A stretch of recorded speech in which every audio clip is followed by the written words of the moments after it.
Hi guys, welcome back to my Steps to Sobriety, my show on YouTube and as a podcast with me, your host, Stefan Neff. Today is another fantastic day for an interview because I'm an addict. And so is my guest today. And why the hell do you think we're so excited? You already think, what the hell? And it's very easy because our addictions have shifted, and not in the typical way that I talk about it across addictions. No, both my guest and me are nowadays addicted to life. We love life. We love to grow. And it is a very beautiful path. And therefore, I'm so proud to have Gregg Champion with me today. He is indeed, pun intended, championing the sobriety. And yes, you heard right. A very, very strange word, but I love it. So, Gregg, welcome. Welcome to my show. Thank you, Stefan. A delight to be here, and I can't wait for this interview. And I know we're just going to have a nice little tennis match of batting this ball back and forth. And exactly. And I love that you have joined the Addicted to Life train. It's the best train to be on, and have many rewards out of being addicted to life. And in all fairness, here I was thinking, hey, that hook, addicted to life as an addict, that was, hey, I thought I came up with that. Turns out that we don't have the same, we don't only have the same hairdresser, i.e. Very aerodynamic shape, we also have the same way of thinking, and that's spooky. That's spooky. We too need to do an ancestry test or something like that. And maybe there are the same genes pulling down, the same addiction, but also the same quirky and funny way of thinking about the world. Well, talking about ancestry, I mean, who did you want to be when you were a young man? What were your initial goals? So I spoke about this last night at a meeting, and I said, when I was a young lad, I was addicted to things before drugs and alcohol. I was addicted to attention. I was addicted to fantasy, and I was addicted to anger. And the anger came from my father being killed in a drunk on drunk car crash when I was 4 years old. Shit. And I immediately felt different. And I was just this angry little boy who liked to get in fights at school and little league games. The fantasy came, and who did I want to be? Well, in 1976, I saw this movie called Rocky. And I wanted to be Rocky. And in 1977, Star Wars came out, and I wanted to be Luke Skywalker. And then in 1978, Stefan, this great American film known as Smokey and the Bandit came out, and I wanted to drive the black Trans Am, and you'll have to see it. It's a very hilarious romp. But that was me. I was able to literally go outside and play that part. Grab a stick and pretend like I'm Luke Skywalker, go grab a friend and get some boxing gloves on. And I just fantasize. And my last but not least, the other one was attention. I had blonde curly hair, bright blue eyes, and this little, pretty boy. I always brag I was the prettiest girl on the block, and I just remember like babysitters and grandmas and women in grocery stores would always, and I love that attention. And so when you say, what did I want to be when I grew up? I just, it was almost like I wanted to be on stage. And I feel like, in many parts of my life, I am on stage. But I had a long journey to get there. But God, fantasy was a major addiction for me as a kid. Interesting. Same here, same films. I must have been just a little bit older because Rocky, the first one probably was before things went pear-shaped in my life. But I was involved in a gang assault as the victim. And certainly a lot of PTSD happened thereafter, which I repackaged into martial arts and into becoming a fighter. And these were the times of Rocky, and these were the times of Lethal Weapon and all the martial arts sort of things. Oh my God, I was actually living it. in my mind. When I was Van Damme, right? Yeah, absolutely, exactly. Yeah. all those kind of films. So when I was actually training, I saw myself in these situations. So my imagination was as vivid as yours, but I actually focused on my body and really the fighting skills that for a time probably helped me a lot. It was my way out. So at that time, alcohol had not yet come into my life. How was it with yours? I mean, here you were this child that had his needs, I guess, that maybe to a certain degree were not fulfilled. The way you describe this fantasy, the way you describe your younger person. How did it continue into the teenager years? When did alcohol the first time raise its head? Yeah. So, I mean, so I grew up in San Diego, which is right next to Tijuana.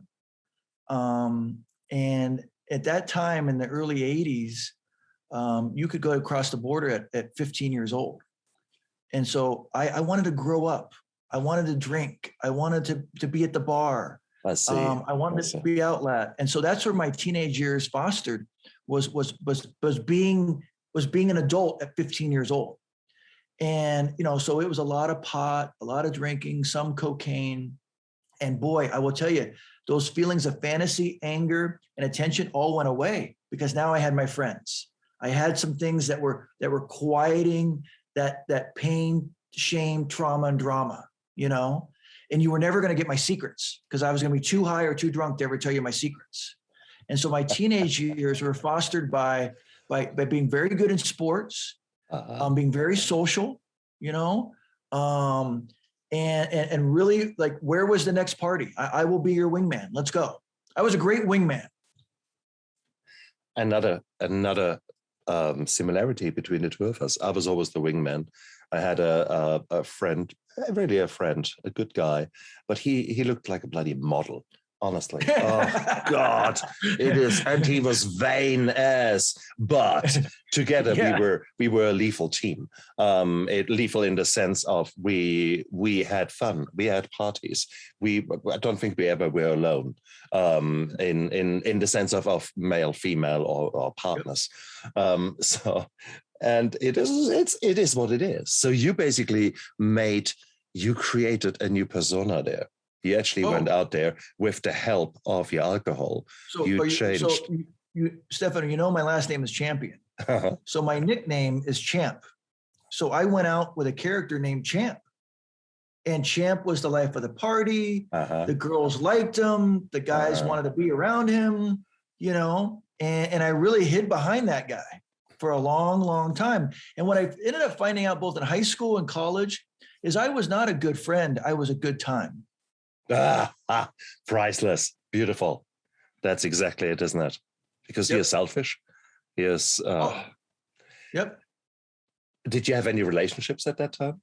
How did it work with the girls or with partners? Well, yeah, no, it was always short. It was basically, I was medicating using other human beings, but I will say I'm a very loyal soul. I have the same 5 best friends from the 7th grade. And we're all in our 50s now. And that is one thing that is one of my values. And I know you brought value systems up early when we first got on. And I'm big on loyalty. And so being big on loyalty, guess what really takes me out? Betrayal. I'll spin hard on betrayal. Another similarity. That is really what pisses me off big time. Right?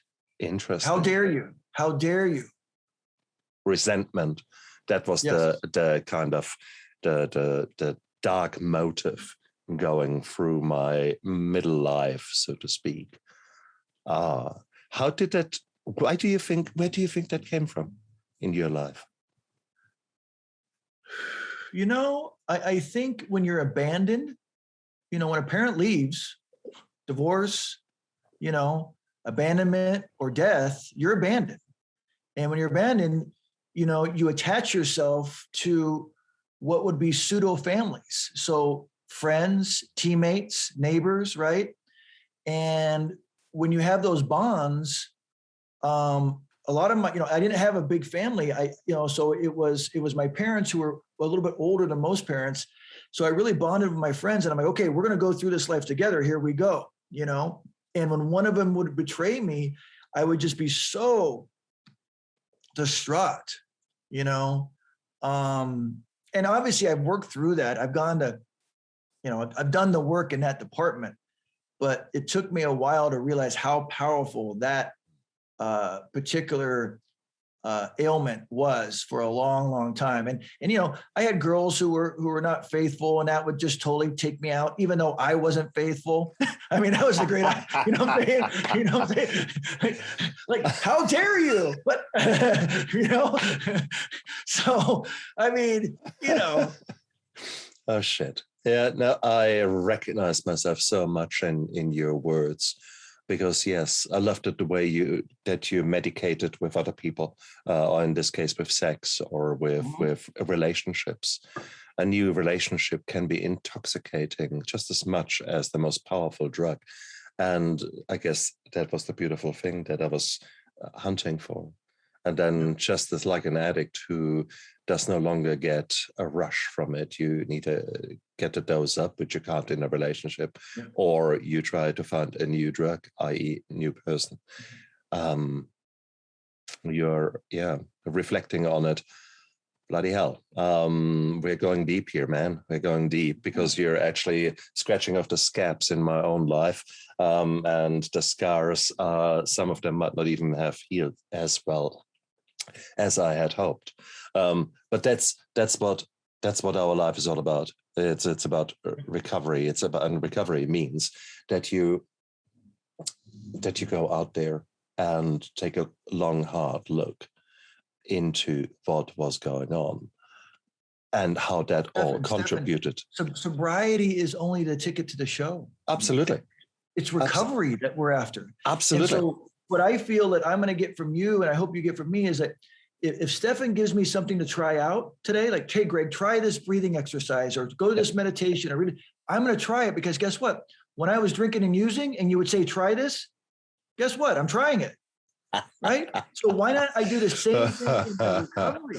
And so what I have learned in my recovery is that when someone suggested breath work 8 years ago, I took it on, and I'm still doing it today. When someone said, here's acupuncture, I'm still doing it today. I will try anything recovery related at least once, because that's the same thing I did when I was addicted and an alcoholic. That's cool. That's cool. I do the same, but I rephrase it. I want to learn. I numbed myself for such a long time that I was on this dread wheel of workaholic, alcoholic, run, like awful. And then when I went into rehab, someone pressed the pause button. And then something cruel happened, because someone asked me, who are you? And I said, I'm a doctor. I'm a pain physician. No, who are you? I just told you I'm a pain physician. I could not define myself. I could not tell you who I was. I could tell you the mask and the uniform I was wearing, I'd put on for years, but I was an empty shell deep inside. And nowadays, I see that as a huge privilege, because I was able to really go to the core, deal with some core beliefs, do some hard work, and then start putting new strokes of paint onto this empty canvas. And the initial painting was I'm a bit like one of the really all these famous painters who paint something, then said, nah, let's paint over it again. That's the same with me in my early recovery. I thought I will be an artist now. So I'm going to learn how to weld, and I'm going to do some fantastic woodwork. And yeah, I'm shit at welding. My woodwork is equally shit. God, so there you go. So, but it was. But you bring up a good point. If you and I were to get in the elevator and we had to go up a couple floors, right? The first question we would ask each other is what our name is. The second question two men would ask is, what do you do for a living? And so we're built into what you do is who you are. And so I totally understand you hiding behind, especially a doctor. Because if I'm a doctor, I'm up here. Don't you know who the F I am? No. Luckily, I was never that arrogant. Okay. But that was luck. That was luck. Yeah, I was proud of my profession, but there was still a degree of humility there, at least as far as my profession was concerned. In my own life, you need to respect me because I'm a man. I bring the money in. Those kind of the kind of toxic masculinity from the 80s, unfortunately, was deeply, deeply ingrained. So that was one of the. Have you seen the documentary, The Mask You Live In? No. Oh, this is one for you. So some American producers, females, put together a documentary examining the messaging of the 70s and 80s to American men. Make a lot of money, be successful in sports, sleep with a lot of women, right? And it all went type A versus, hey, pick up a guitar, go take a meditation class, try painting. And we lost a whole generation of men of just hard charging, and they weren't available to their feelings. It's called The Mask You Live In. So what they ask you to do is take the mask off, like you did, right? And tell me who you really are. It's a great, great documentary. I show it to my clients. I show it to the people I mentor, and both women and men get out of it, because when women watch it, they see that, oh, there's my son, there's my father, there's my husband, and they have more understanding of males. It's a great, great tool. You just not just made me think, you made me take action. And that is perfect. That is already a good day. Right? Because I love it when someone holds the mirror in front of my face and makes me think. And that is what you do actually very, very well. But you do that very well because you have gone through actually quite some darkness in your own life. So we only learn from the hard lessons, unfortunately. And some of us have to do the same lesson several times to just make sure that it is really not right to do that. I did that with alcohol. I did it with probably relationships, with some of my core beliefs, crying out loud. So going back to you, here you were a young man, and equally infected with this type A personality, with this power that goes through your veins when you have drugs, when you have got alcohol. You become the life of the party, you said. Did that translate into a profession? Which profession did you take on? And was that profession, I assume, did you choose a profession that was as wet as your party life? Well, I mean, so I went to college at a big party school here in the States called Arizona State University. It was always listed in Playboy's top 10 party schools, Well, that's a warning sign if there ever was one. But Stefan, one of the things that did have there was the Walter Cronkite School of Broadcast Journalism. And I wanted to get a broadcast journalism degree. I wanted to be in sports, be a journalist on the sidelines, maybe a sports reporter. And I went there to school, and I definitely went that route professionally. And my first job was at a TV station. They gave me the overnight job, 6 p.m. to 3 a.m. So there wasn't many people standing around after 11 p.m. So it was just me and the station. And, I'm in my disease already. And so I get bored. And when I get bored, I try to make things happen. And so even though I had this cool first job, it didn't pay much. It was $19,000 a year. I was still eating top ramen, drinking Mountain Dew, and that's not what the degree promised me. You promised me a nice, an American dream. That's what they say with a college degree. And it wasn't happening for me. And this is where my shortcutism came in. And what happened was I met some lower companions, late night, girls you don't bring home to mom, guys that are, definitely you're not wanting to hang out with in a public arena. And basically I was subsidizing my job with selling pot on the side. And I started going down that road, and I got less around being in the broadcast world and more around the pot dealing, because the money was better, the hours were better, right? I didn't have to work so hard. And what happened for me, the word shame started showing up for me. And here's why. The more I was going down the drug dealing world, I was like, I'm going to disappoint my parents. I went to private schools. I have a college degree. How am I over here in this lane? How am I over here in this darkness? And so what I would do is I'd take the profits and I would medicate myself with a whole bunch of alcohol, a lot of cocaine, a lot of unsavory people in my life. And I just got in this vicious cycle until it was way down the road where I could not turn it off. And what happened was, over a 2-year period, I got arrested 8 times. 8 times in 2 years.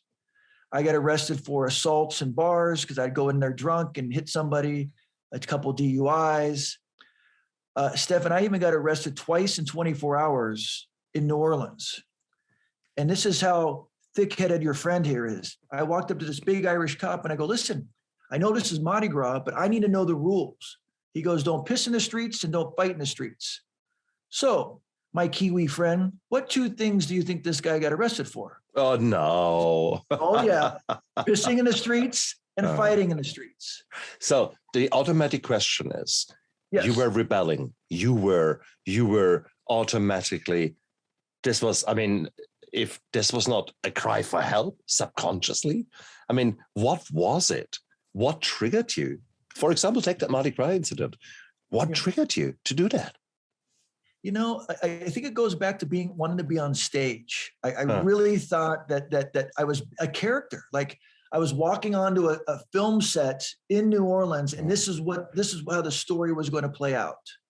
And then the next time it would be in Hawaii, or the next time it would be in and I really had this sort of character I created when drugs and alcohol were in my system. Weird. As Robert Downey Jr. said, I'm allergic to alcohol. I break out in handcuffs. You seem to be exactly that person. Yes. My goodness. No, I'd see. I was angry too, but somehow there was always an ingrained, a deep respect for the law. Which is good or bad, because as addicts, we end up in 3 places, like in Olympia. There are only 3 places for us. One is dead, the other one is in jail, or the other one is rehab. These are the 3 places, full stop. And so maybe had I been not in jail, but maybe the touch with authority in a negative way, as in coming to their attention, maybe would that have sped up my sobriety initially and then my recovery. Having said that, everything happens for a reason. And the problem with us bloody addicts is that, for alcoholics, for example, 95% of us will swear by the grave of our mother that there's absolutely nothing wrong with us, because there's denial for such a long time. Was that with you? When you go back, the cage questions. Cage questions is something that we doctors use to gauge, is someone an alcoholic? So the first question is, have you ever thought about that you need to cut down? Second one is, are you getting angry when someone tells you that you're drinking too much? Do you feel guilty of drinking too much? And E is an eye opener. Do you need from now and then alcohol in the morning to actually steady your nerves or calm down the hangover, etc.? Cage. How would you have responded to them, let's say, in your heydays? Was there an insight? Because you were talking shame and guilt. You went down that list for me. What came up for me was yes. Well, yes, and a couple maybes. I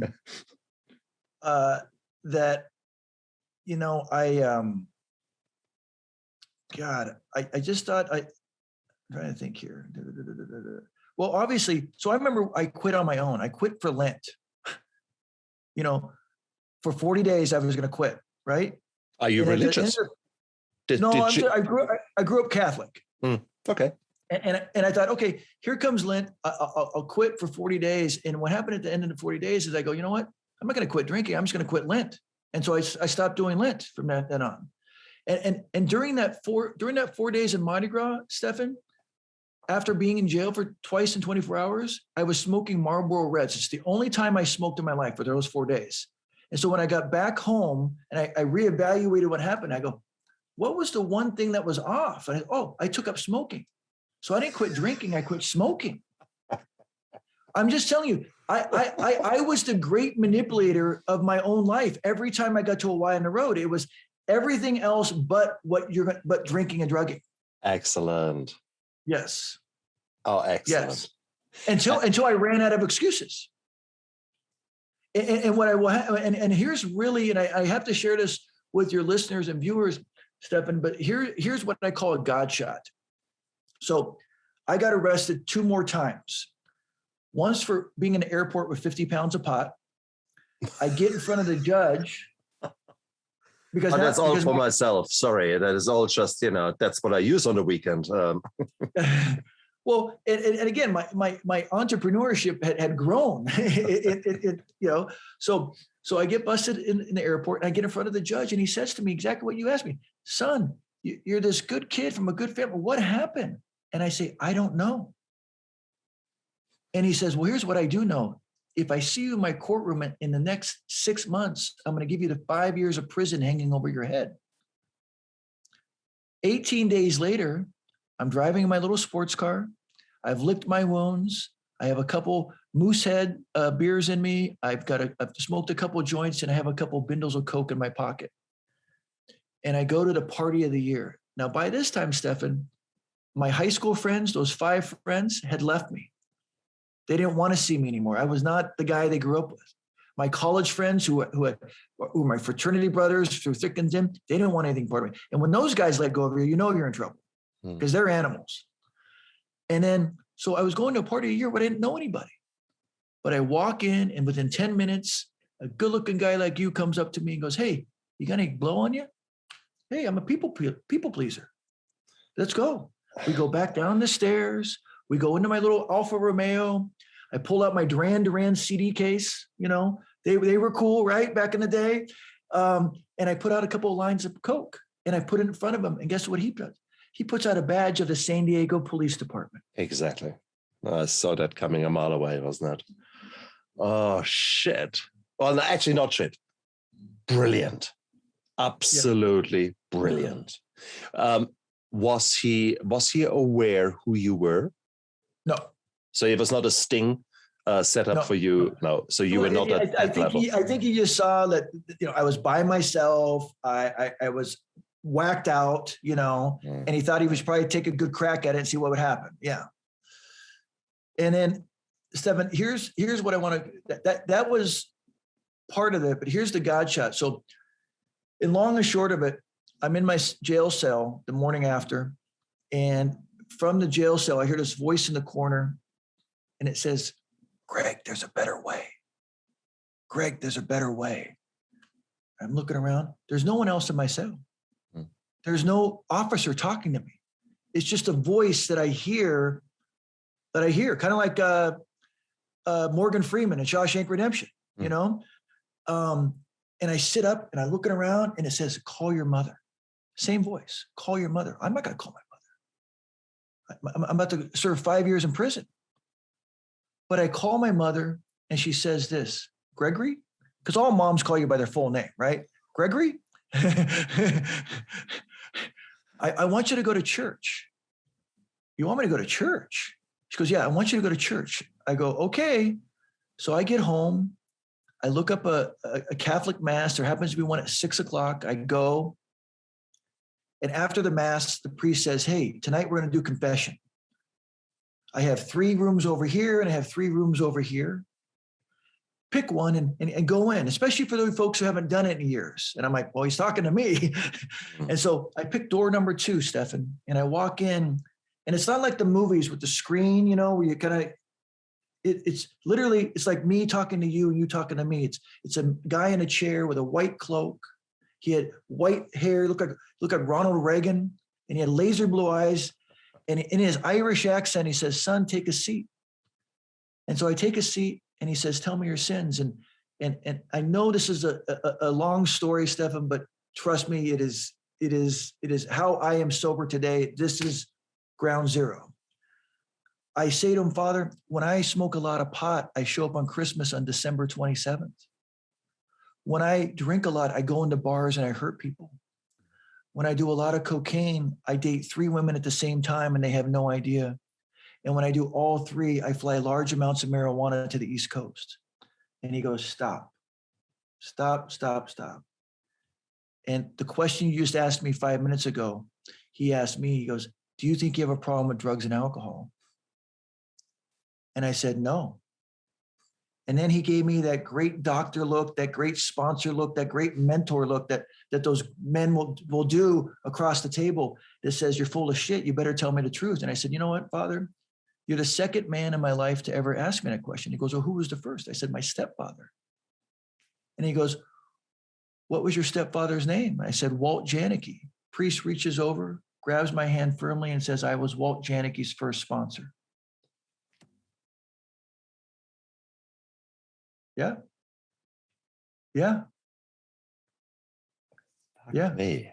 Fuck me is right. So I sat there and I'm telling you, this guy was a beautiful older man, lightning blue eyes. He looked around and he goes, listen, your sins don't belong here. They belong 4 blocks up at the Alano Club, and there happens to be an AA meeting starting at 7:30, and I think you should go. And Stefan, that was 11/7/1994, and that is my sobriety date. Wow.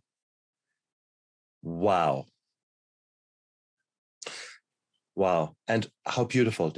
How many lessons are in that little story? How many lessons? First of all, you would have never known. First of all, anyone out there who's struggling with drinking and full of shame and guilt, when I was there, I thought I'm the only one. No one is as bad as me. There's no help. There's no hope. There's no nothing. So I was just telling myself a hell of a lot of lies. Nowadays, I see how many of us are struggling and how many of us, in a positive way, have struggled, but have now transformed and are now men and women who are out there to share their stories, to help others, to be the mentors. Chemical addiction in New Zealand hits 1 in 3. And United States, any Western world, it's pretty much the same, okay? 1 in 3.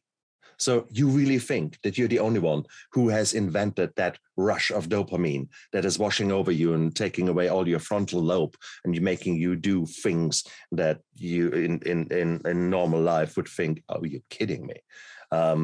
Yes, no, you're not the only one. And all that shame and guilt bullshit. Well, yes, you are probably guilty of things that maybe you're not so proud of. And yes, maybe you might wish to rethink some of the things that you have done.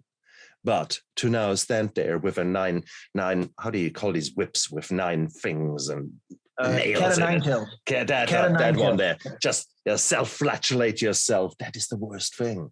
Because this priest has picked it up and said, look, just take that little action. You've taken already 1 action. You've come in here, do confession. So, okay, now, you've done it already. You've done 1 step. Why not go down there? So suddenly it was so beautiful by you realizing that maybe there is some hope out there. Maybe there is some help out there. You just were willing at the right time to give it a shot. No pun intended. Well, I was at my rock bottom. I was at my rock bottom. And so any suggestion, and what's funny is when my mom was raising me as a single mom before she met Walter, she would, after school, she would have the Mormons babysit me, this family called the Zollingers. They had 7 kids. And she thought, okay, you'll be amongst the kids, after school, you'll be taken care of. And so I had the Mormons were taking care of me. And then when my mom was out of town, this beautiful family, this Mexican-American family, the Sandovals would take care of me, and they were Lutheran. So I would be hanging out with them in the Lutheran church. And then when my mom was in town, Stefan, she would take me to the Buddhist temple, and we got our mantras. And so I got my mantra at 7 years old. And then here's the finishing thing. She sent me off to Jewish summer camp. So she was, so when she says go to church, you can see she was always pointing me to some sort of religion. She was covering all her ways, All her way. Yes. Interesting. Yeah. Interesting. So intriguing, because obviously God or Allah or whoever it was did not touch you, or if they tried to touch you, your eyes were firmly closed with regards to that. But then suddenly something somewhere changed.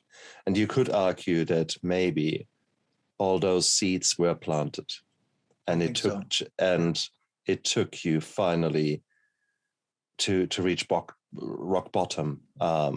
And you probably were at rock bottom for quite some time before finally you were able to actually let those seeds grow and grow strong enough to break through the concrete, literally, that you had used as a mask here in front of you. And wow, what a story. What a story. But it's one thing to come to that point and realize where you truly are. Then the next step is to believe, okay, there might be someone who can actually help you. But then the real journey starts. How was your first meeting? Well, it's funny. It wasn't my first time exposed to Alcoholics Anonymous. Again, my stepfather brought 17 years of AA sobriety into our house, and this was a World War II vet. He was there on D-Day in Omaha Beach, wow. Greatest generation. And one of the reasons I think I went to the meeting was if this priest, Father Bill, knew Walter, I had so much respect for Walter that I was going to say, okay, he's basically telling me where to go. The sad thing about Walter, Stefan, is he retired at 65 and died of prostate cancer at 66. Oh, shit. Yeah. And a part of my chaos that we talked about, right? This rebel was literally, as soon as I got done putting him in the ground, I said, okay, here we go. As soon as he was off the planet, I was gone. It literally is that time frame. I was not going to screw up as long as Walter was on the planet, but as soon as he was in the ground, bam, off and running.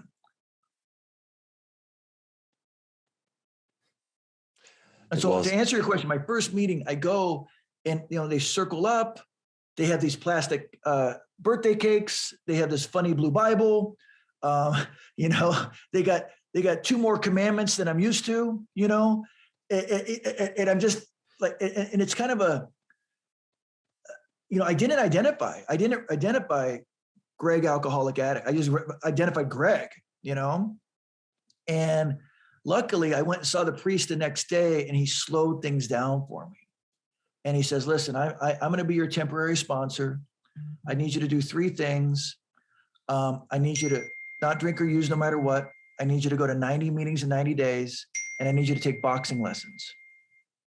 Boxing lessons? He's like, yeah, because when you do the first 2, you're going to have so much resentment and anger, you got to put it somewhere. And I did those 3 things. I didn't drink or use no matter what. I went to 90 meetings in 9 days, and I took up boxing lessons, and it got me in phenomenal shape. The combination of not drinking and doing boxing will rip you up quickly. And I just needed that contact. I mean, you rarely were sparring. You're doing drills, but I certainly knew how to throw a left hook. I knew how to jab. I mean, it was a good exercise. And so when I sponsor and mentor people, I say, you're not drinking or using no matter what. You're going to go to 90 meetings and you're going to do some form of exercise. I got to get this endorphins out. You got to sweat it out. And so I'm a big believer in that little three-part mantra.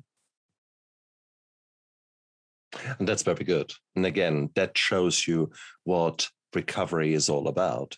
Sobriety is actually just a tiny, teensy, weensy start. Mm-hmm. Whilst it looks like an insurmountable challenge for many people out there who are still drinking, it is only the start. Because once you actually stop drinking, and once actually you start getting through the detox, the first week, 2 weeks, where just all mayhem breaks loose because you're used to your alcohol, you're used to the drugs that you're taking. And now suddenly your body says, well, hang on, where are my drugs? Where's my alcohol?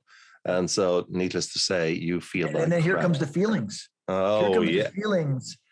And when you're feeling, you're looking around going, okay, I'm feeling something. And then all your team is telling you that, yeah, you're going to have to sit in these feelings. Exactly. You're going to have to sit in these feelings.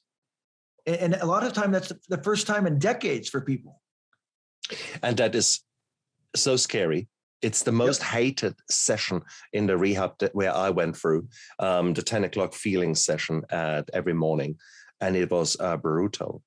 And it is, and guys, don't put yourself now again with the cat of nine of cat, whatever it is, 9 cats. Now, the point is, we are the victims of societal engineering. Think about it, what happens when as a little child you fall over. Will really your mother or whoever looks after you at that moment sit with you and said, it's okay, you just hurt your knee. Can you feel it? This is pain. And this is, and you're sad. And that is absolutely all right. Can you feel it? Feel it. And that's normal what you're feeling. No. What do they say? They give you a hug, they give you the attention, then they give you sweets. So you get a sugar rush and think, ooh, pain, what shall I do? I take something that gives me a sugar rush. I like it. Thank you, mommy. Now I know where to go. And sweets are not enough. You want to mature. So the alcohol comes in. Are we on a track here? Yeah, we are. And it's that kind of societal engineering. We have lost the ability to talk about our feelings. We men specifically are idiots when it comes to that. And that's unfortunately related to our Y chromosome. But it's also related to the way we were brought up. And when I say we too are children of the same generation. So therefore, I'm as guilty as charged as far as this macho is probably the best word, actually. Macho behavior is concerned. It is.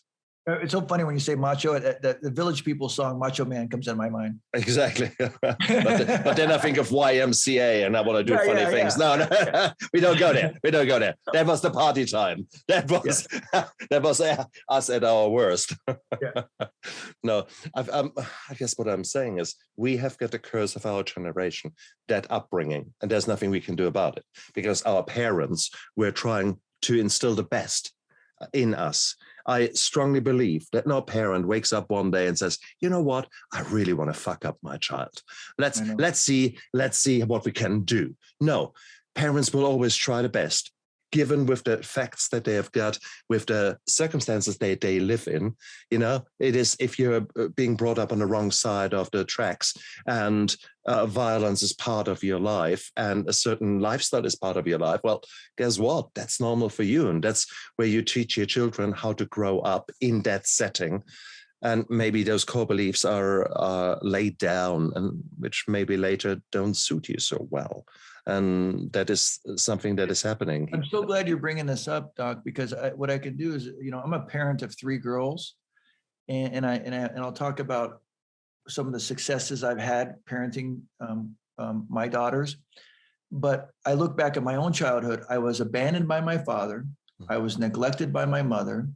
I was sexually abused as a kid, and I was verbally abused by my mom. And when you look at the psychology of that, guess what? I'm destined to go do something to take those feelings away.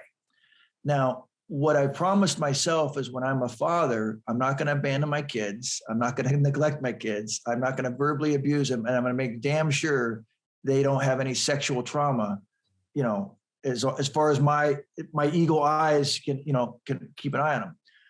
Now, 2 things in parenting, and I'm glad we're talking about this. One is I live in a very affluent neighborhood where parents have kids as trophies, where parents send their kids off to boarding schools, where parents have nannies raise their kids, right?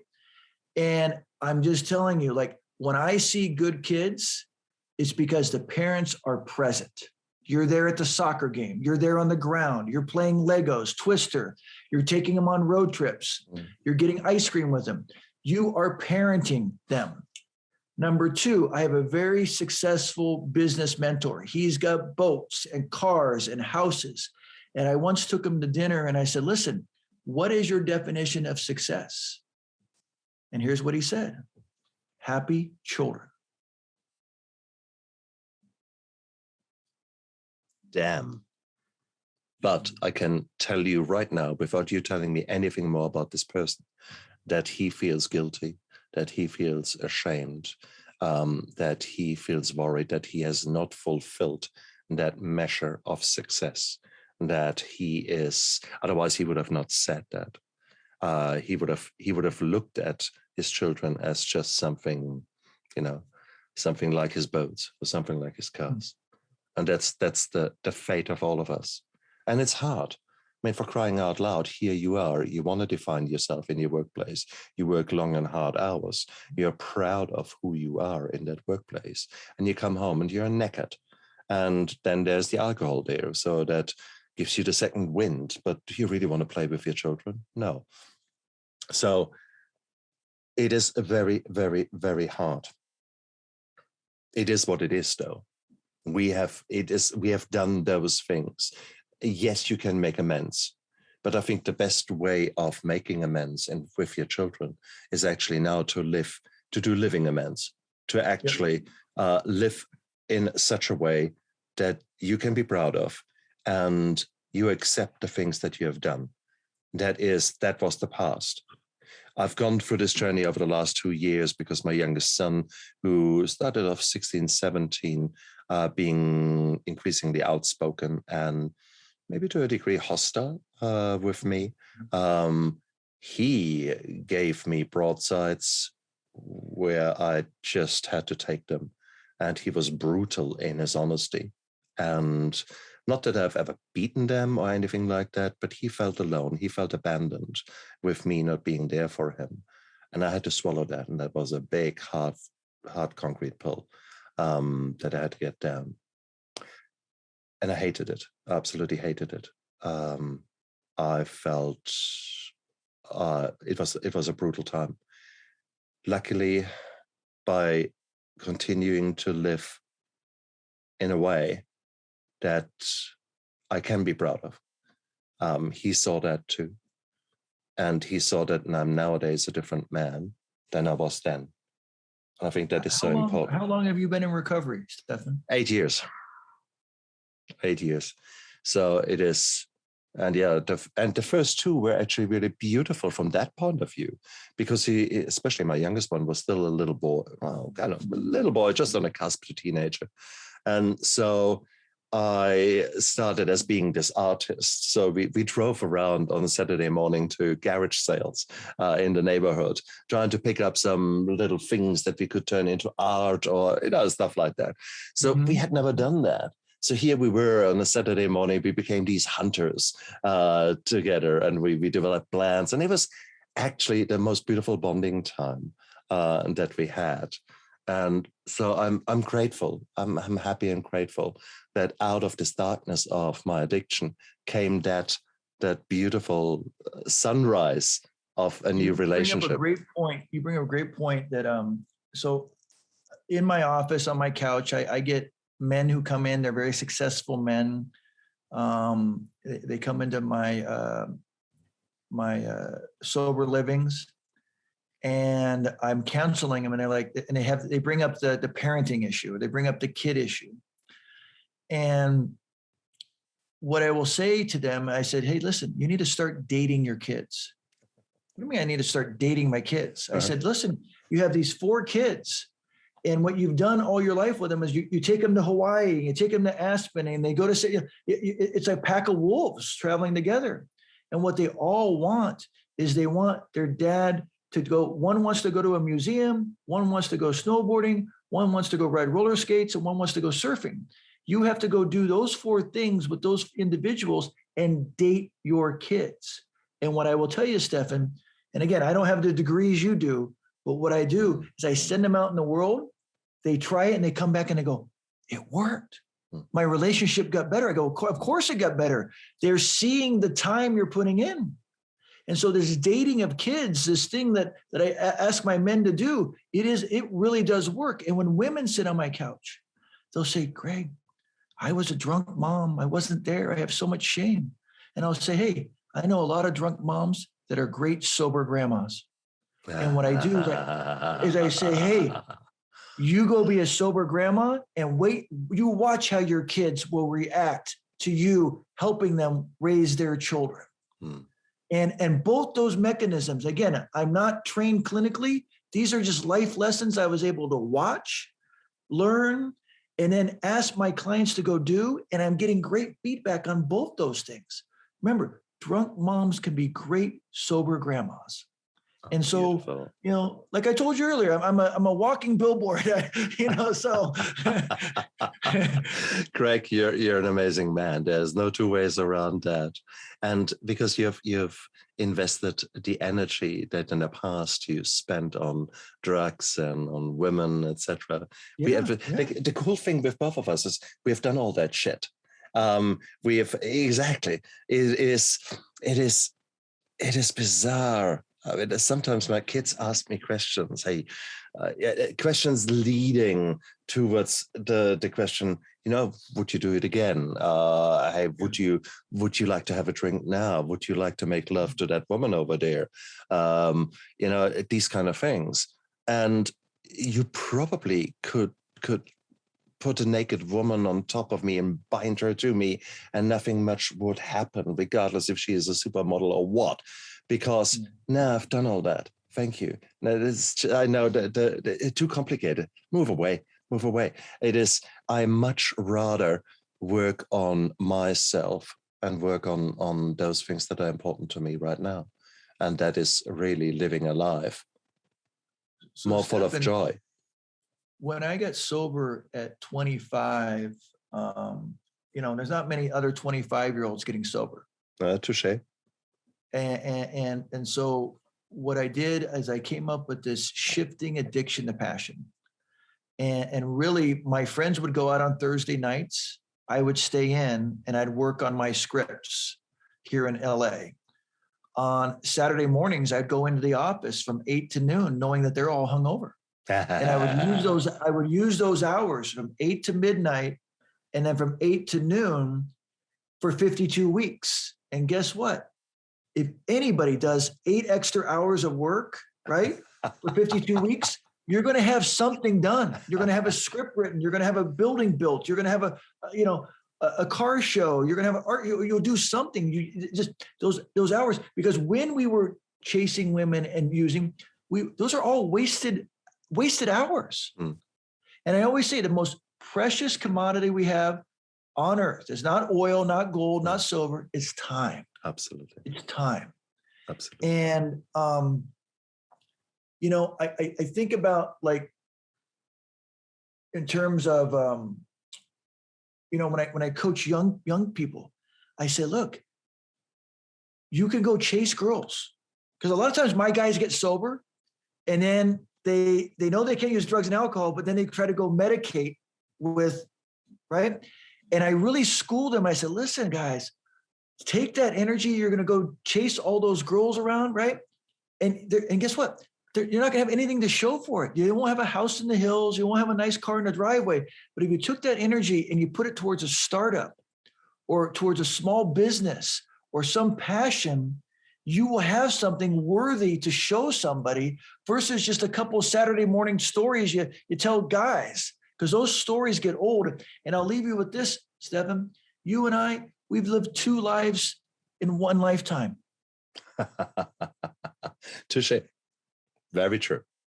Very true. And it is the old life that gave me the scars. It also is the old life that gave me the thirst and the hunger to now live this new life. Yeah. That is the reason I got up this morning at 6 and to meet with you and actually to have that discussion, that interview. And it's that hunger, it's that thirst that keeps me going in a really beautiful way. Yesterday, someone asked me, oh, you should grow a beard again. Looking at you here, Gregg. And like my beard would be like your salt and pepper, and it's increasingly salt rather than pepper. And I said, no, I had a beard. The moment I shaved that beard off, I felt 10 years younger. I don't want to be younger, but I want to maintain the energy level that I've got right now. And I don't want to be necessarily reminded of the darker old days, etc. Yeah. A beard, that was only another mask, really, for me. Mm-hmm. To be shaven today means for me, actually, this is me. This is me. Warts and all, wrinkles and everything, okay? These are all my battle scars, okay? And there's some real scars there. Okay, they are from battle, and I've learned from it, okay? So I am, nowadays, I'm ready. I'm ready for life. I'm ready to be fed, beautiful nutrition in the sense of mental nutrition, like today. I opened up my feelings. I was honest. I was transparent. You humbled me. All those feelings that washed over me in the last hour are gold, are absolute gold. And for that, I'm so grateful. So, Gregg, this was an amazing interview. This was amazing brainstorming what we did here. And hopefully we've dropped so many hints to people out there. Hey, there is a life waiting for you. And it's just, it takes a tiny, tiny, tiny little step for you to start. And guess what? The moment you've taken the tiny step of admitting to yourself, I'm sick and tired of being sick and tired. And maybe that's the first step. And then the next step is, well, actually, knowing there is help out there. Oh, no one can help me. Well, actually, just give it a shot. Just as much as last night you gave it a shot, the tequila or the whatever was your bloody poison last night. That's cool. Give it a shot this morning and say, look, why don't I actually just go to my GP, my family physician? I haven't got a GP. I've never seen a doctor. Cool. Find a family physician and go out there and actually talk to people who are just taking you for who you are. And so you go to your GP, for crying out loud, you go to your doctor, that's nothing big. And maybe just say, hey, look, and guess what? So you've already taken 2 free steps there. Hey, you are actually walking without actually knowing it. You're taking one step after the other.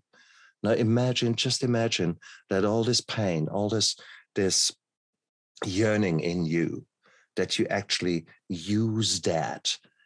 All the pain, the darkness has pulled your bow all the way back. You are ready to take action. And now you just need to figure out, okay, where do you want to aim this pain? Because you could aim it at the next bottle, fair call. The only thing that happens is this bow will get stronger. Or you could actually aim it at just that maybe that there is some help out there, that maybe there's some hope out there, maybe that you deserve happiness. Because at some stage you think, nah, why me? Well, guess what? Your brain tells you, 20 reasons why you, and you think, oh, okay, now I know I haven't deserved to live. And you get all these shitty lies that alcoholism, addiction, PTSD, depression, they all lie to you. And it's so beautiful when someone actually pulls all those lies away from you and makes you realize there is such a beautiful world out there that is waiting for you to be explored, for you to leave your own legacy. And you think, now, what the hell is he talking about? Wait and see. Come onto this journey. And who knows, maybe you are the next Joe Rogan doing a podcast about your own recovery. Maybe you are someone who is going out there, guys, and taking this world by the balls and say, come on, let's make this world a better place. And please, guys. And Stefan, I think what I see in you on the other side of the world is what Brene Brown talks about. Vulnerability is your superpower. Right? And indeed, addiction is my superpower. Yeah. That is my TED talk waiting. So in the wings, exactly. Because there is so much there that we can model, where we can actually show by being transparent about our own struggles and about our own past, as well as our own presence, that we can be the light in the darkness of someone else. And that is a legacy I want to leave behind. I want to say on my deathbed, okay, I've given it my best shot. I've given it my best, and that's all you can ask for. But every day I've made choices that are leading me further down that path of success in all the dimensions of my life. And with that, I don't mean wealth. I mean the success, however you define it. That might be a better relationship with your partner, a better relationship with your children, a better relationship with yourself. And these are the things that I'm working on every day. Gregg, we two have had so many similarities. I think we need to do a DNA test, honestly. Yeah. There is.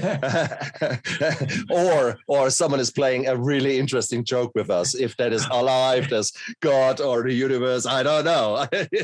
You're a brother from a... You're taking care of the southern hemisphere, and I'm taking care of the northern hemisphere. Oh, excellent. Yeah. That's why the planet's balanced.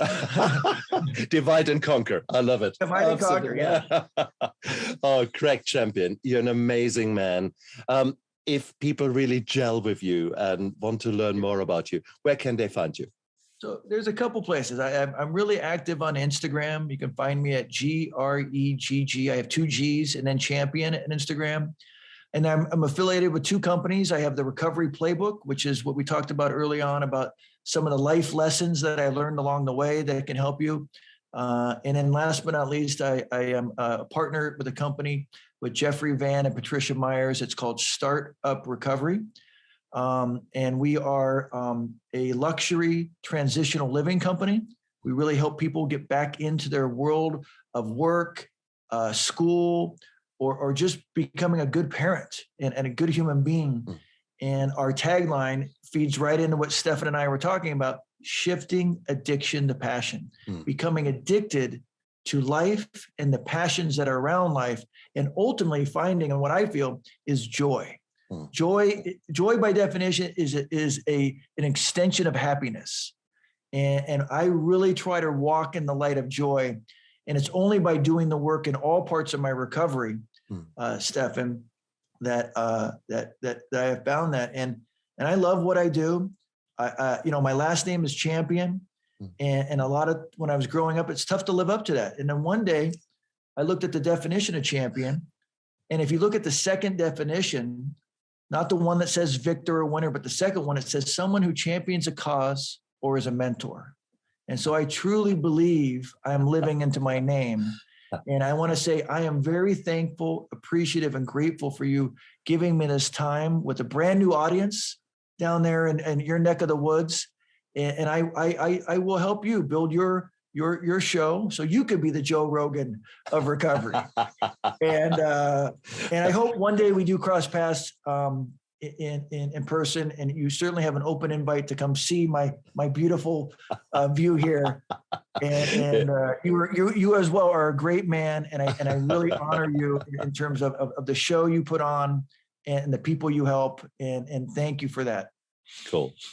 Guys, if 2 numbnuts like Gregg and me can get our shit together, come on, there must be a chance for you. Honestly, let's be quite clear here. That should be the title of a book we co-write. So guys, go out there, take the first steps. Just believe us. It's a beautiful journey. We invite you along to come along. There are no ifs and buts, and it's a beautiful journey. So come along. And until we see you, and maybe one day we see you all in person or see you in via Zoom somewhere. Well, until then, look after yourself and live with passion. Bye.